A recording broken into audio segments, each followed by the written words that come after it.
Hey everybody, welcome back to Hex Token. Your host Superman in the house with a nice, big, juicy Pulsechain update. Let's get into it.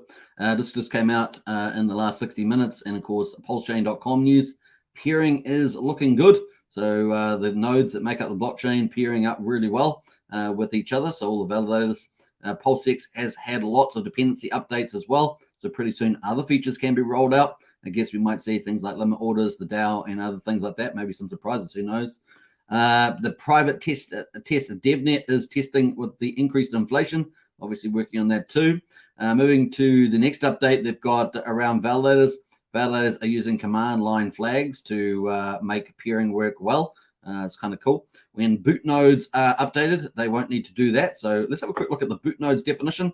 When a new node joins the Ethereum network, it needs to connect to nodes that are already on the network in order to then discover new peers. These entry points into Ethereum network, in this case Pulsechain testnet v3, are called boot nodes. So there we are. That gives you a little update there. Now, boot nodes are updated that they won't need to do that. So it's going to make things easier, isn't it, for all the nodes to connect.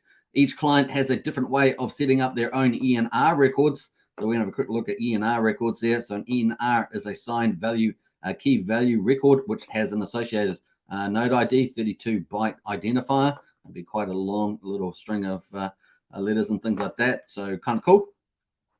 So each client has a different way of setting up their own ENR records and how they will maintain them. Now, moving into the consensus clients, we've got Prism. ENR records is ephemeral. Changes on every restart. Totally okay and good for normal peers and validators. Just not as a boot node. Lighthouse ENR is persistent. This is okay in all cases. For boot nodes, best to provide, he says.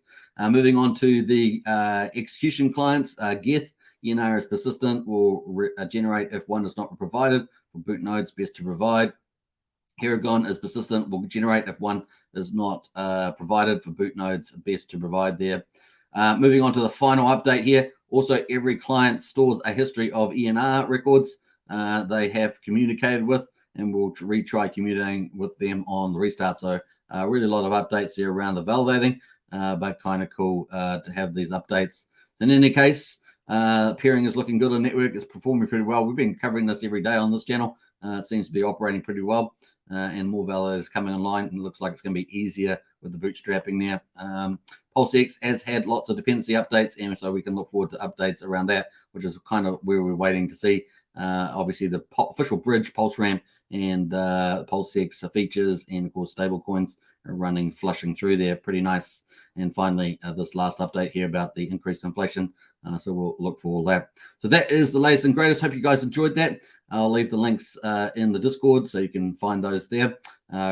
Subscribe, like, share, hit the bell. We're moving forward, folks. We're moving forward. Very, very cool. Bye for now.